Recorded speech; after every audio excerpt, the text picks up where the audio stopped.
I'm Alex Morash, and let's queer up politics. Hasan Piker stream sparks debate over left-wing approaches to Middle East policy. Comments made by left-wing political commentator Hasan Piker during a recent live stream have drawn renewed scrutiny from political analysts, progressive groups, and media critics. During the stream, Piker addressed arguments frequently raised by critics regarding Hamas's oppressive social policies towards women and LGBTQ+ individuals in Gaza, arguing that focusing heavily on these internal social stances in Western political debate often serves to derail broader discussions surrounding military conflict, occupation, U.S. foreign aid. The remarks have drawn distinct reactions across the political spectrum. From mainstream and centrist critics, some civil rights advocates, centrist Democrats, and media commentators argue that dismissing or compartmentalizing anti-LGBTQ violence and systemic misogyny creates a dangerous blind spot, emphasizing that human rights should be defended universally regardless of geopolitical alignment.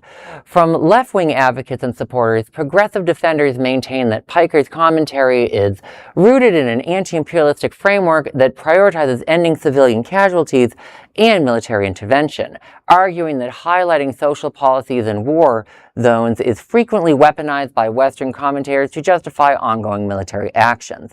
The controversy highlights ongoing ideological tensions within progressive spaces over how to navigate human rights, anti-imperialism, and political advocacy in global conflicts. Well, I will start with, before we get into, all the different opinions I have on America's top socialist thirst trap, Hasan Piker, as I'm a big Hasan stan, if you didn't know. But on the idea that this is a big debate within progressive circles, that's mostly establishment Democrats just trying to create hay. And the whole reason why they're even talking about him right now is because the people he keeps endorsing keeps winning, and so they're trying to make hay over him. So that's where we get into that. I will also say, before we really get into the nuts and bolts, people have different opinions. People always want to say, well, we're not lawyers. We don't know how to define a genocide. Well, as a political scientist with a graduate degree, I do know a thing or two about this. And more importantly, NGOs in Israel are the ones that keep documenting how it meets the legal definition of a genocide in Gaza right now. About 80,000 dead. You look at the drone footage of what's happened in Gaza. They've just leveled the entire place. I do not like what Russia is doing to Kiev, in Ukraine. Mm-hmm. They have not attempted to systematically level the entire area. This is not normal, what we're seeing. And so to focus on Hamas, which I don't even know if any of them are still alive at this point, is quite bizarre. And I think it's more advocates just trying to make hay about Hasan than actually worry about human rights. Because if we worried about human rights, there's so many things we could talk about, with not just what's going on in Gaza, but also Israel, also Saudi Arabia. Let's talk about it. People are like, well, what about the homophobia in Hamas? I'm like, well, we don't seem to really care about the homophobia in Saudi Arabia. The U.S. seems to still buy their oil. And also, I just want to point out that call it genocide, call it mass murder, call it whatever. But, how is LGBTQ rights going to improve when everyone's dead?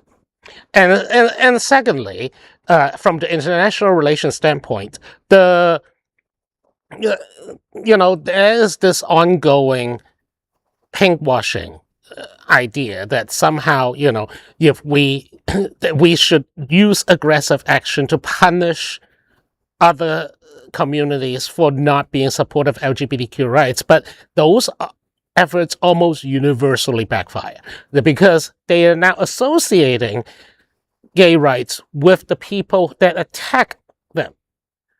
They were not going to improve on LGBTQ rights because you drop bombs on them. Maybe sanctions, yes. Maybe boycotts, certainly, make them feel pain at the wallet, but attacking militarily a region that is known for anti-LGBTQ rights is just going to trigger a counter-reaction where they say that we must persist with our cultural values, or social values, which is anti-LGBTQ rights, and therefore perpetuating more suffering for the local LGBTQ community. And plus, I'm going to ask, when they drop the bombs, do they single out, I'm not going to kill you because you're LGBTQ? No, they die regardless. Yeah. Any thoughts? Do you think we can bomb our way to equality, Larry? Well, I think, again, it depends on where you're coming from. And certainly our current administration is going to spin it one way. And then, people who are more progressive, like those sitting at the table here today, are going to try to look through and really look at the facts versus spinning it in a direction that might not be based on reality. So, I mean, we need to look at things like, cruise ships. Patty LaPone was recently on a cruise ship and they were denied port in Egypt and Turkey. So we need to certainly, as a community, I think that's a separate issue from what we're talking about. We certainly need to spend our money where it's welcome, but then let people know if we're not welcome, you're not going to get our dollars. That's fair. And absolutely. And we're talking about a different issue. We're talking about human rights. We're talking about war. We're talking about innocent people getting killed in war. No, it is. And not to use your point to make another point, like one of the reasons why like things like, the whole quagmire with Gaza happens, like, you talk about not wanting to spend your money. Before October 7th, you could not legally go and spend money in Gaza. Israel put a blockade for years after that. And, a lot of people want to talk about Gaza and Hamas. They blame, the people of Gaza voted for Hamas. And I do have to remind people a couple of things. Like one, the election was in 2006. Before October 23rd, about half the population was under 18, which means almost no one alive had voted in that election to put those guys in power. And I like to go on a little anti-Hamas rant occasionally. Forgive. But people forget, like when a DSA in Broward, we had a Palestinian group come and talk to us about the whole conflict. And people forget, Hamas came about because they thought Fatah, the other group, was too socialist. So it's a very anti-socialist group. So sometimes people love to say that the left is so pro-Hamas. I'm like, yeah, they're an anti-socialist group. They don't like us, just so you all are aware. And, on the whole idea, because people will criticize Hasan because he's said that Hamas is 1,000 times better than Israel. And what does he mean by that? And it's not about actually thinking Hamas is doing a good thing. It's that Israel has done so many bad things. And, when it comes to, like, how do you figure out what to do about people that are being oppressed? And Norman Finkelstein, who is a Holocaust academic, he has a PhD, and his parents or his family were Holocaust survivors. He reminds people that, in America during slavery, he came up with this. I'm not the one. He came up with this. When the slave revolts happened, and they killed a lot of people, they killed some innocent people too.